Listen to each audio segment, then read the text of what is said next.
আমার বন্ধুরা রে,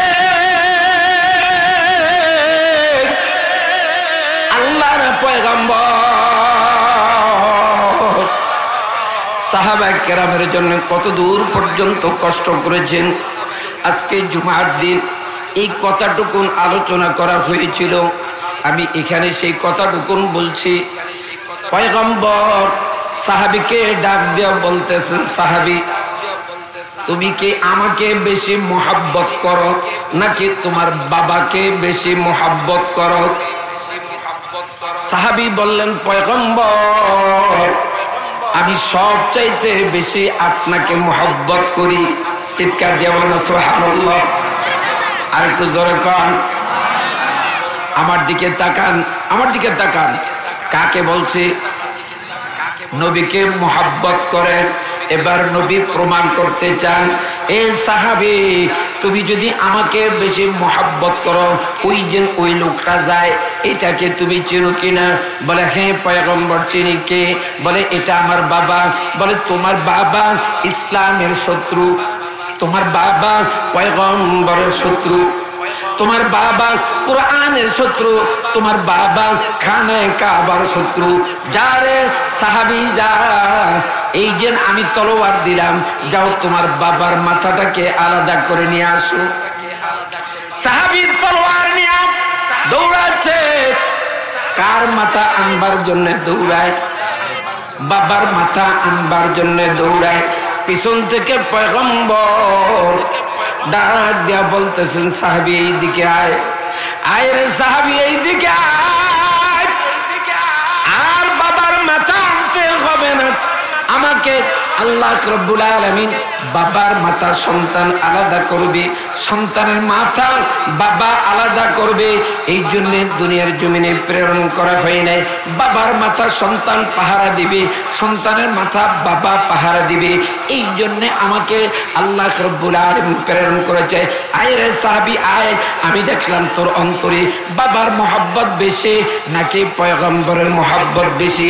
এখন দেখলাম তোর অন্তরে পয়গম্বরের মোহাব্বত বেশি। যারে সাহাবী কথা দিলাম তার মতের দিন আমি পয়গম্বরের সাথে তুই জান্নাতে যাবি। کرام কাফের মুশরিকরা আসতেছে মুসলমানদেরকে নিধন করার জন্য, মুসলমানদেরকে দুনিয়া ছাড়া করার জন্য, মুসলমানদেরকে বেনিশ করার জন্য। 1000-এর ঊর্ধ্বে কাফের মুশরিক আসছে। 1000 কাফের মুশরিকের বিরুদ্ধে কে আসো প্রতিবাদ করবা, লড়াই করবা? আমি একজন সাহাবী দেখতে চাই। কে আসো? দাঁড়ায় না, একজনও দাঁড়ায় না। দ্বিতীয়বার ঘোষণা দিলেন, দাঁড়ায় না। তৃতীয়বার ঘোষণা দেওয়ার পরে জীর্ণ শীর্ণ একজন লোক আল্লাহু আকবার বলে পয়গম্বরের সামনে এসে দাঁড়িয়ে গেলেন। আল্লাহর পয়গম্বর 1000 বুঝি না, 1,00,000 কাফের যদি আসে, আমি সাহাবী একাই যথেষ্ট। কয়জন দাঁড়াইছে? জোরে আওয়াজ দিয়ে বলেন। তাই আজকের মাহফিলের আওয়াজ শুনে এখন পর্যন্ত বোঝা যায় আপনারা মাহফিল পায়া মনে হয় খুশি হন নাই। খুশি হয়েছেন? খুশির আওয়াজ আসতে না জোরে?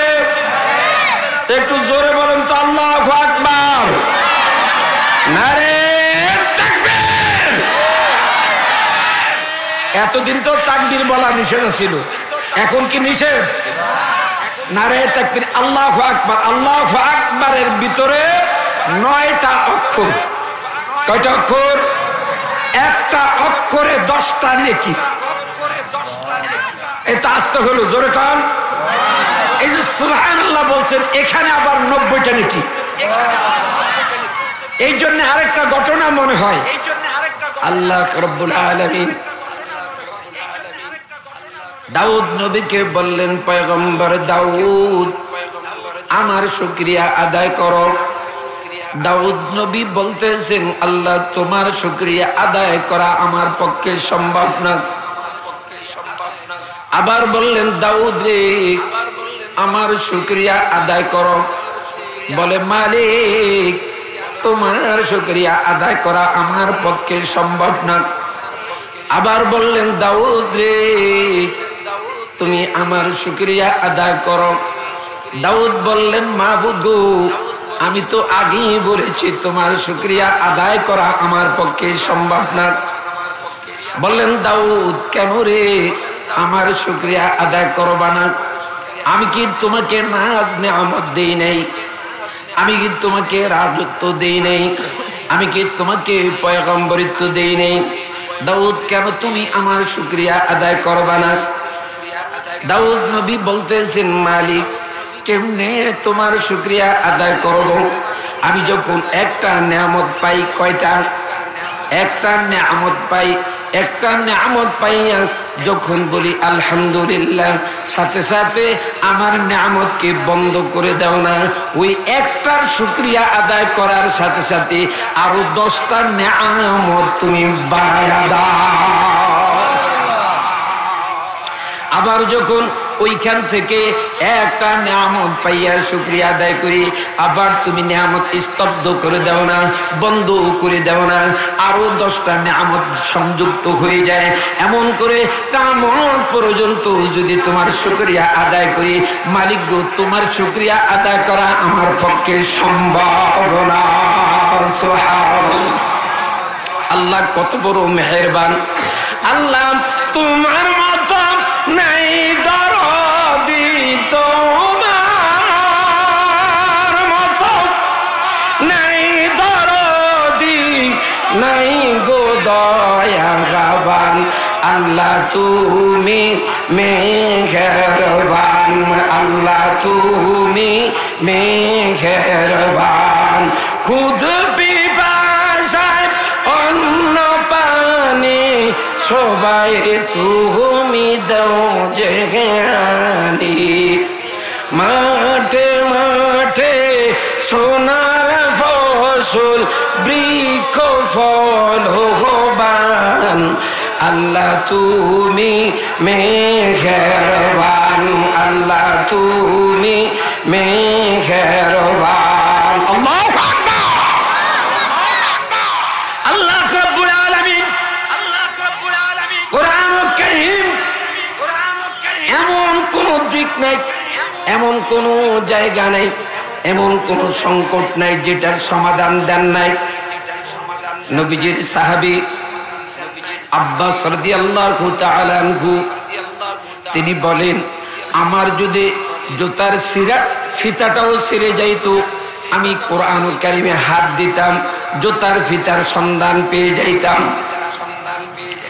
আজকে আমরা যদি বিপদে পড়ি, ওই মুহূর্তে আমরা মালিকের সন্ধান চাই না। এই জন্যে মুসনবী রুমির ভিতরে বলছেন এক রাজা মুলকে দুনিয়া বুদাস্তা কা মুলকে দিক জঙ্গলে গিয়েছেন শিকার করবার জন্য। শিকার করতে যাইয়া তিনি একজন মেয়েকে শিকার করে নিয়ে আসছেন। হরিণের পিছনে দৌড়াতে দৌড়াতে এক কুটির ঘরের সামনে যায় পড়ছেন। কুঠির ঘরের সামনে যায় পড়ার পরে দেখতেছেন এই ঘরের সুন্দরী একটা সৌরসী মেয়ে, যুবতী মেয়ে। মেয়ের বাবাকে প্রস্তাব দিলেন, আমি এই বলকের বাদশা, আপনার মেয়েটা পছন্দ হয়েছে, আপনার মেয়েটাকে আমার কাছে নেকা দিবেন কিনা বলেন। বাবা বলতেছেন বলকের বাদশা, আমার মেয়েটাকে নেকা করতে চাই, এটা তো আমার জন্য বড় সৌভাগ্যের বিষয়। যদি আমার মেয়েটাকে একটা রাজার হাতে তুলে দিতে পারি তাহলে এর চাইতে আর সম্মানের কি হতে পারে। আমি রাজি, মেয়েটাও রাজি। বিয়ে দিয়ে দিলেন। মেয়েটাকে রাজপ্রাসাদে নিয়ে গেল। কোথায় নিছে? কথা বলেন। রাজপ্রাসাদে নিয়ে গেছে। রাজপ্রাসাদে নিয়ে যাওয়ার পরে মেয়েটা জীর্ণ শীর্ণ হয়ে যাচ্ছে, খাইতে পারে না, ঘুমাইতে পারে না, একেবারে চিকন হয়ে গেছে, একেবারে বিছানার থেকে উঠতে পারে না। মেয়েটা অসুস্থ হয়ে যাওয়ার পরে রাজা ডাক্তার ডাকলেন, ভালো করতে পারলেন না। কবিরাজ ডাকলেন, ভালো হলো না। এবার রাজা ঘোষণা করলেন, আমার মেয়েটাকে যেই ব্যক্তি সুস্থ করে দিতে পারবে তাকে প্রচুর পরিমাণ ইনাম দিব। হাদিয়া দেয়া হবে। এক এক কবিরাজ আসে আর ডাক দেয়া বলতেছেন, রাজান আপনি কোনো চিন্তা করবেন না, আপনার স্ত্রীকে আমি সুস্থ করে দিব। কিন্তু তার ফাঁকির দিয়ে একটা কথা বলার দরকার ছিল, সেটা বলে নাই। সেটা কি? মাশাআল্লাহ, আপনারা ধরে ফেলেছেন কথাটা। কি বলে নাই? জোরে বলেন। ইনশাআল্লাহ, এই কথাটুকুন বলে নাই। এই কথা দিয়ে আপনাদেরকে কি বুঝাইলাম? আপনি আগামীকাল আমার বাড়িতে যাবেন, আপনি কি বলবেন? আপনি আগামীকাল আমাকে 1 লক্ষ টাকা হাওলাত দিবেন, আপনি কি বলবেন? বিয়ে বাড়িতে যাবেন, কি বলবেন? প্রত্যেকটা ওয়াদা দেওয়ার সাথে সাথে কি বলবো? জোরে বলেন, আবার বলেন, সবাই বলেন ইনশাআল্লাহ। আজকের মাহফিল থেকে আপনাদেরকে এত দূর পর্যন্ত আমি আপনাদেরকে দিয়ে গেলাম। যদি মানো এই কথাটা, আখলিস দীনাকা ইয়াকফিকাল আমালুল কলিল, যদি তোমার 1 ডেকচি তরকারি হয়, 1 ডেকচি তরকারিটা পচা গান্দা, ভাত হলো 1 প্লেট, ভাত খাওয়া যাবে নি। তরকারি কিন্তু অনেকগুলো, তরকারি অনেকগুলো, কিন্তু ভাত 1 প্লেট। এই 1 ডেকচি তরকারি দিয়া ভাত খাওয়া যাবে? কেন খাওয়া যাবে না? কথা বলেন। তরকারিগুলো পচা, কিন্তু বিয়ে বাড়ির একটা পাতিলে 1 চামচ জল আসলো, জলটু খুব সুস্বাদু, এটা দিয়ে একবার ভাত খাওয়া যাবে নি? কথা বলেন, বলেন কেন যাবে? এই তরকারিটা সুস্বাদু, তরকারিটা সুস্বাদু। ঠিক পয়গম্বর বলতেছেন, আখলিস দীনাকা ইয়াকফিকাল আমালুল কলিল, তোমার আমল যদি অল্প হয়, আমল যদি অল্প হয়, আর যদি তা হয় একমাত্র আল্লাহর জন্যে, নবীকে খুশি করবার জন্যে, তাহলে এই একটু আমল কিয়ামতের দিন তোমাকে আল্লাহর জান্নাত নিয়ে যাবে। আমার বন্ধুরা রে, আল্লাহর পয়গম্বর সাহাবায়ে কেরামের জন্য কত দূর পর্যন্ত কষ্ট করেছেন। আজকে জুমার দিন এই কথাটুকুন আলোচনা করা হয়েছিল, আমি এখানে সেই কথাটুকুন বলছি। পয়গম্বর সাহাবীকে ডাক দেওয়া বলতেছেন, সাহাবী তুমি কি আমাকে বেশি মোহাব্বত করো নাকি তোমার বাবাকে বেশি মোহাব্বত করো? সাহাবী বললেন, পয়গম্বর আমি সবচাইতে বেশি আপনাকে মোহাব্বত করি। চিৎকার দিয়ে বলেন সুবহানাল্লাহ। আর একটু জোরে কন, আমার দিকে তাকান, আমার দিকে তাকান। কাকে বলছে? নবীকে মোহাব্বত করে। এবার নবী প্রমাণ করতে চান, এ সাহাবী তুমি যদি আমাকে বেশি মোহাব্বত করো, ওই যে ওই লোকটা যায়, এটাকে তুমি চিনো কিনা? বলে হ্যাঁ পয়গম্বর চিনি। কে? বলে এটা আমার বাবা। বলে তোমার বাবা ইসলামের শত্রু, তোমার বাবা পয়গম্বরের শত্রু, তোমার বাবা কুরআনের শত্রু, তোমার বাবা খানায়ে কাবার শত্রু। যারে সাহাবী যা, এই যে আমি তলোয়ার দিলাম, যাও তোমার বাবার মাথাটাকে আলাদা করে নিয়ে আসো। সাহাবী তলোয়ার নিয়ে দৌড়াচ্ছে। কার মাথা আনবার জন্য দৌড়ায়? বাবার মাথা আনবার জন্য দৌড়ায়। পিছন থেকে পয়গম্বর ডাক দিয়া বলতেছেন, সাহাবী এইদিকে আয়, আয় রে সাহাবী এইদিকে আয়। আর বাবার মাথা আনতে হবে না, আমাকে আল্লাহ রাব্বুল আলামিন বাবার মাথা সন্তান আলাদা করবে, সন্তানের মাথা বাবা আলাদা করবে। এই জন্য দুনিয়ার জমিনে প্রেরণ করা হয় নাই। বাবার মাথা সন্তান পাহারা দিবে, সন্তানের মাথা বাবা পাহারা দিবে। এই জন্য আমাকে আল্লাহ রাব্বুল আলামিন প্রেরণ করেছে। আয় রে সাহাবী আয়, আমি দেখলাম তোর অন্তরে বাবার মোহাব্বত বেশি নাকি পয়গম্বরের মোহাব্বত বেশি। এখন দেখলাম তোর অন্তরে পয়গম্বরের মুহাব্বত বেশি, যারে সাহাবী কথা দিলাম তার মতের দিন আমি পয়গম্বরের সাথে তুই জান্নাতে যাবি। আমার বন্ধুরা, মাসউদ রাদিয়াল্লাহু তাআলা আনহু 14 বছর পর্যন্ত পয়গম্বরের খাদেম ছিল।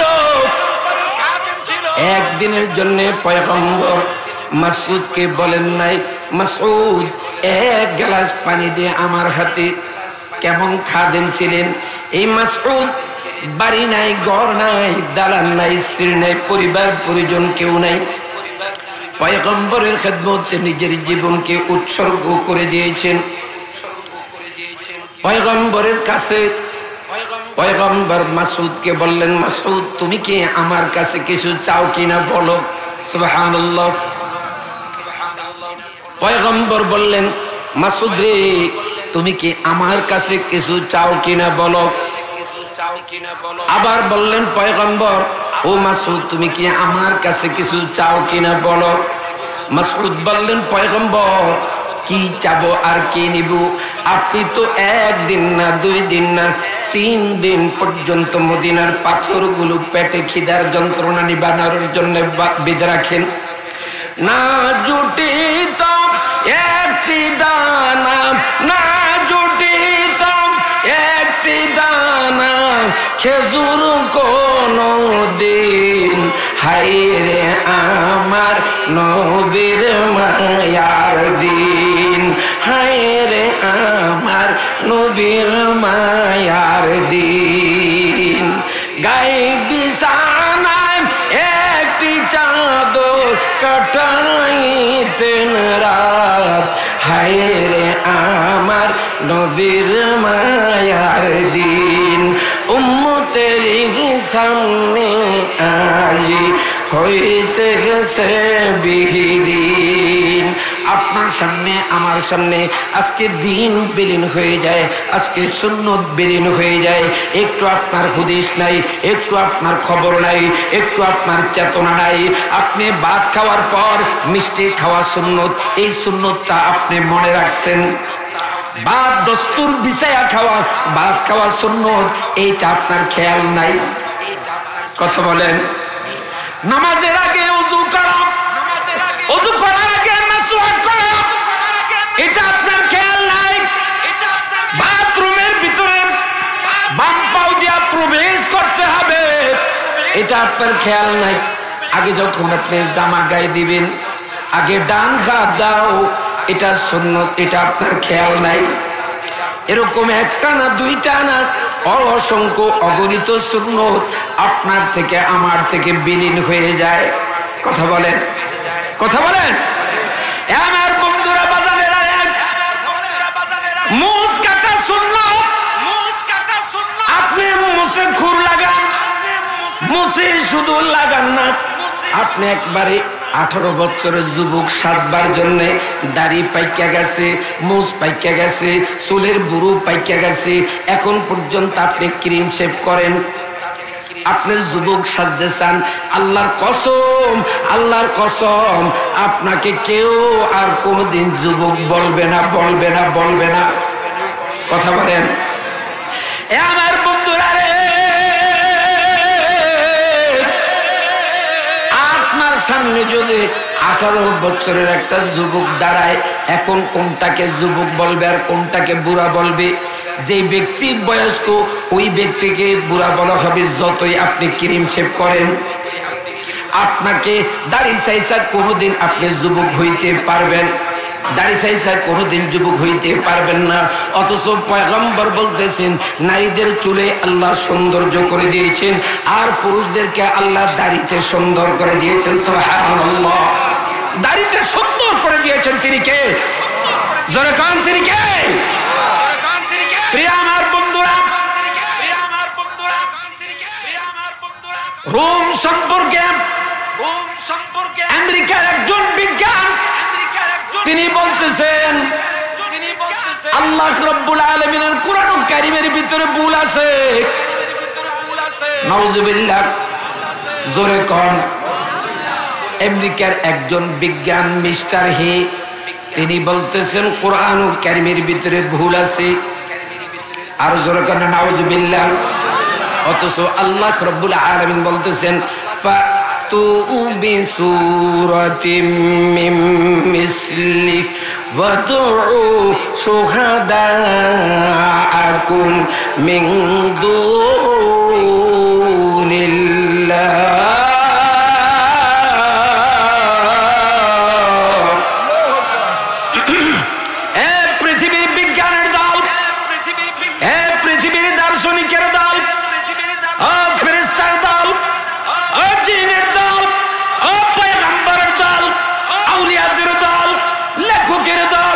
তোমাদের প্রত্যেকের সাথে তোমার রবের পক্ষ থেকে চ্যালেঞ্জ। কোরআন কারীমের মতো একটা কফি বানাইতে হবে না। কোরআন কারীমের বড় একটা সূরা, সূরা বাকারা সবচাইতে বড়, এমন একটা বড় সূরা বানাবার দরকার নাই। ফাতু বিসূরা, ছোট্ট একটা সূরা বানাও। যেমন সবচাইতে ছোট্ট সূরা হলো সূরা কাউসার, এই সূরা কাউসারের মতো করে একটা সূরা বানাও। তাও তোমাদের পক্ষে দরকার নাই। আমি 29টা হরফ বানিয়ে দিলাম, যদি তোমরা পারো তাহলে 30টা হরফ বানাও, কিয়ামত কায়েম হয়ে যাবে। কোরআন কারীমের মতো করে একটা অক্ষর বানাইতে সক্ষম কেউ হবে? আল্লাহ রাব্বুল আলামিন বলতেছেন আলিফ লাম মিম যালিকাল কিতাব।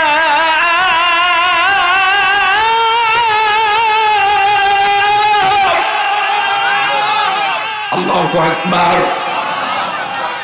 এই কিতাবের ভিতরে কোনো ভুল তো দূরের কথা, ভুলের কোনো অবকাশও, কোনো সন্দেহ তো দূরের কথা, সন্দেহের অবকাশও পাবা না, খুঁজা পাবা না। তোমাদের যত চিন্তাবিদ আছে এদেরকে এক করো, তারপরও সম্ভব না। আমার বন্ধুরা, আমার ভাইয়েরা, আজকে আমাদের কাছে সন্দেহ হয় কেন জানেননি? সন্দেহ হয় একটা কারণ আছে। এক লোক বাজারের থেকে বিষ কিনছে, বিষ কিনা খায়া মইরা যাইবো গা। তখন বাড়িতে যায় বিষ খাইছে, খাওয়ার পরে মরে নাই। তার মানে বিষের ভিতরে কি আছে? কথা কন না দি বেজাল। কয় বিষ খাইলাম, হ্যাঁ মরলাম না, আমি আর এই জীবন রাখতাম না, মইরাই যাবো গা। তো বাজার থেকে যায় রশি আছে, কি আনছে? জোরে কন, রশি আনছে। রশি না গাছে লাগাইছে, লাগার পর গলত লাগছে, গলত লাগার পর লাভ দিছে, এবার মাঝখান থেকে রশি গেছে গাছে। তার মানে রশিতেও কি বেজাল। এটার ব্যাপারটা বুঝার জন্য আমি সামনের দিকে আসছি। এবার কয় না, আমি আর এই জীবন, কথা কন, এই জীবন রাখতাম না। এখন কি করব? কয় যেহেতু বিষ খাইছি, মরলাম না, ফাঁসি দিছি, মরলাম না, তাহলে এবার 3 নাম্বার কি করণ যায়? এবার ব্রিজে, পদ্মা সেতু ব্রিজের উপর থেকে লাভ দিছে, সেখান থেকে লাভ দিয়া মইরা যাবো গা। লাভ দিছে, যায় পড়ছে চরের উপরে। সুতরাং আমরা সব জায়গায় বেজাল খাইতে খাইতে খাইতে খাইতে আমাদের রগ রিসায় সর্ব জায়গায় বেজাল ঢোকার কারণে এখন অরিজিনাল জিনিস সেটাকে আমরা বেজাল প্রমাণিত করার চেষ্টা করি। প্রিয় বন্ধুগণ, প্রিয় ভাইয়েরা, শুকরিয়া আদায় করলে নেয়ামত বাড়ে না কমে? জোরে কম, আসতে হলো আর একটু জোরে কম। এটা আপনি কেমনে বুঝবেন? হিন্দু ভাই আছে না নাই? আর জোরে কম, হিন্দু ভাই আছে। আমি যখন পিরোজপুর মাহফিলে যাই, হিন্দু ভাইগুলো দেখি 4-5 দিয়া টেবিল নিয়ে, চেয়ার নিয়ে বসে যায় মাহফিলে। আলহামদুলিল্লাহ, তাহাদের গীতা যখন শুনে, ওম নমো হিরিং উত্তাং কুরুং কুরুং করং করং ঠং ঠং ঠং ঠং সাহা, এই হলো এদের মন্ত্র। উত্তরতে কেদারনাথ, বামেতে রাজা ষষ্ঠীর ডাকিয়া হেদে করল তার পূজা, এই হলো তাহাদের মন্ত্র। ওম হিরিং করং করং গ্রুং গ্রুং করং করং ঠং ঠং ঠং ঠং সাহা, এই হলো তাহাদের মন্ত্র। আর আমাদের মন্ত্রগুলো কেমন? আলহামদুলিল্লাহি রাব্বিল আলামিন আর রহমানির রহিম মালিকি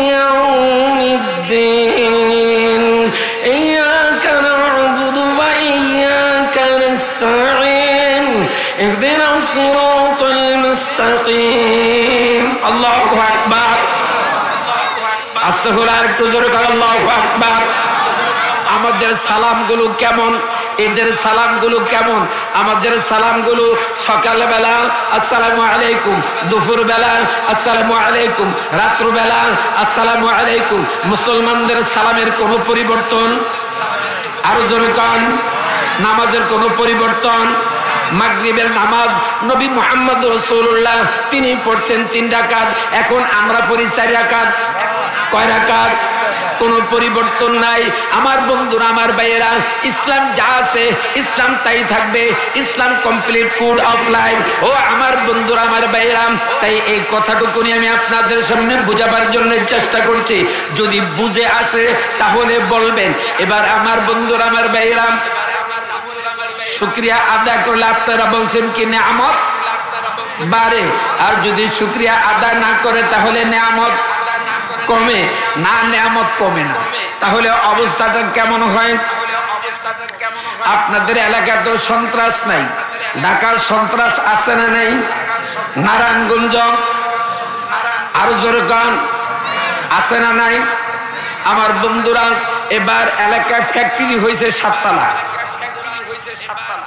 মাস্তান পাঠিয়ে দিছে তার সামসারে, অমুক ফ্যাক্টরি থেকে যায়া 5 লাখ টাকা লইয়া গেছে। মাস্তান গেছে, সামসা মাস্তান গেছে, যা কয় বসে পাঠাইছে। কেন পাঠাইছে? 5 লাখ টাকা দিতে। কয় তোর বসে কি কামাই করে থুয়ে গেছে? যা যে কয়েক টাকাও দিতে পারতাম না। কয় ঠিক আছে, বসের লগে কথা কন। বস টাকা বলে দিত না। কয় ঠিক আছে, মোবাইল তোর কানে দেখ। কয় কি রে, আমার এলাকায় থাকবি, আমার পোলা পাইনে টাকা দিবি না? তাহলে অপেক্ষা কর, একটা মাত্র গুলি। কয়টা? কথা কন না, জোরে কন। কয়টা গুলি? একটা গুলি। আমার আল্লাহ বলতেছেন, ও খুলনাবাসী, ও শ্রীনগরবাসী,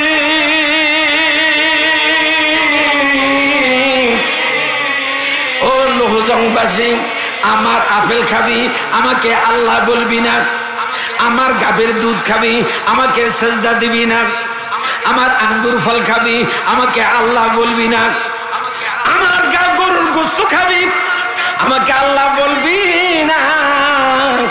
অপেক্ষা কর, মৌতু কাসিন কুল্লু নাসিন সারেব, মৌতু কাসিন কুল্লু নাসিন সারেব, কবর বাইতিন কুল্লু নাসিন দাখিল, না খারগেজ মৌতে বাসাদাম বিয়ারা, না খারগেজ আউলিয়াও আসবিয়ারা, হাম সুনাদা বিকরে আবাইতাম কি গো, বিলেবানি বরলো বে দরিয়া নীল, হাবতে দরিয়া গরবানু শাম, তারনা গরদার জানে মান, সর্বতে দিদারে বাহিয়াত আজরবে মাহবুবে মান। আমার নাজ নেয়ামত খাবি না? খাবি, আর আমাকে আল্লাহ বলবি না। মালাকুল মউত আজরাইল আসা পর্যন্ত অপেক্ষা কর, অপেক্ষা কর। ইন্না আযাবি লাশাদীদ, আমি আল্লাহর আযাব বড় কঠিন। আমি আল্লাহর আযাবের কথা তোমরা চিন্তাও করতে পারো নাই, আমি আল্লাহর আযাবের কথা তোমরা কল্পনাও করতে পারো নাই। আমার বন্ধুরা রে, ঠান্ডা হইছে। এবার দেখেন ঠান্ডার কত জ্বালা, কাশতে কাশতে শেষ, নাক দিয়া পানি ফালাইতে ফালাইতে শেষ। এবার আপনি কি মনে করেন ঠান্ডার মতন বিমার মনে হয় দুনিয়ার জমিনে নাই? কথা কন। এবার জ্বর উঠছে, এবার আপনি কি মনে করলেন ঠান্ডা শেষ? কোন আপনি জ্বরের মতো ওষুধ মনে হয় দুনিয়ার জমিনে আর নাই। আমার বন্ধুরা, পেটের ব্যথা উঠছে, এবার আপনি কি করবেন? জ্বরের কথা বুঝলা গেছেন গা।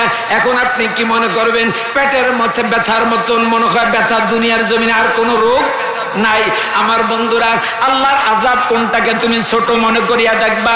ইন্না আযাবি লাশাদীদ, আল্লাহর আযাবকে ভয় করো, আল্লাহর আযাবকে ভয় করো। আজ থেকে 4 দিন আগে আমি আমার ছোট্ট বাচ্চা, আমি প্রতিদিন মোনাজাতে এই দোয়াটা করি, আল্লাহ মরণ তো একদিন দিবা জানে, এ মালিক মরণ তো একদিন দিবা জানি গো, গাড়ির অ্যাক্সিডেন্ট দিয়া মরণ দিও না। এ মালিক, মরণ তো একদিন দিবা জানি, ক্যান্সারের মতো মহামারী দিয়া মরণ দিও না। এ মালিক, মরণ তো একদিন দিবা জানি, আগুনে পোড়ায়া মাইরো না। মরণ তো একদিন দিবা জানি, ব্রেন স্ট্রোকের মতো মহামারী দিয়া মরণ দিও না। এ মালিক, মরণ তো একদিন দিবা জানি, কারেন্টের শর্ট দিয়া মাইরো না গো। এ মালিক, মরণ তো একদিন দিবা জানি, পানিতে ডুবায়া মাইরো না। আমার মালিক, আমি অদমের দোয়া কবুল করেছে রে বাজান। মসজিদের ইমাম সাহেব আজ থেকে 3 দিন আগে ফোন দিয়েছে, তখন আমি মাত্র অ্যাক্সিডেন্ট কইরা বাসায় আসছি। আমি আমার সন্তান 2 জন মাদানী নগর গিয়েছিলাম মাদ্রাসা খোঁজ করতে, সন্তানের জামা বানাইতে। পিছন থেকে আমার গাড়ি হুন্ডা 60-70 চলে, হঠাৎ করে তিশা গাড়িতে এমন জোরে বাড়ি মারছে, গাড়ি চলে গেছে 200 ফিট দূরে। আমি পড়ছি এক জায়গায়, সন্তান ছোট্ট 8 বছর 10 বছরের সন্তান, ওই পড়ছে আর এক জায়গায় একটা মাত্র সন্তান। কে জানো আমাদের বাপ বেটা 2 জনকে রোডের উপরে শোয়া দিল। একটা কিচ্ছু কোনো ক্ষতি হয় না, সন্তানের কোনো কিছু ভাঙ্গে নাই, আমারও কোনো কিছু ভাঙ্গে নাই। আল্লাহু আকবার। এই জন্যই এইটার থেকে আপনাদেরকে কি বুঝাইলাম, বুঝার আছে না নাই? সব সময় দোয়া করুন, মরণ তো একদিন দিবা জানি, হার্ট স্ট্রোক দিয়া মরণ দিও না গো আল্লাহ। মরণ তো একদিন দিবা জানি, ক্যান্সারের মতো মহামারী দিয়া মরণ দিও না গো আল্লাহ। মরণ তো একদিন দিবা জানি, আগুনে পোড়ায়া মরণ দিও না গো আল্লাহ। মরণ তো একদিন দিবা জানি, গাড়ির অ্যাক্সিডেন্ট দিয়া মরণ দিও না গো আল্লাহ। পারবেন নাকি? জোরে বলেন, এরকম দোয়া করতে পারবেন নি?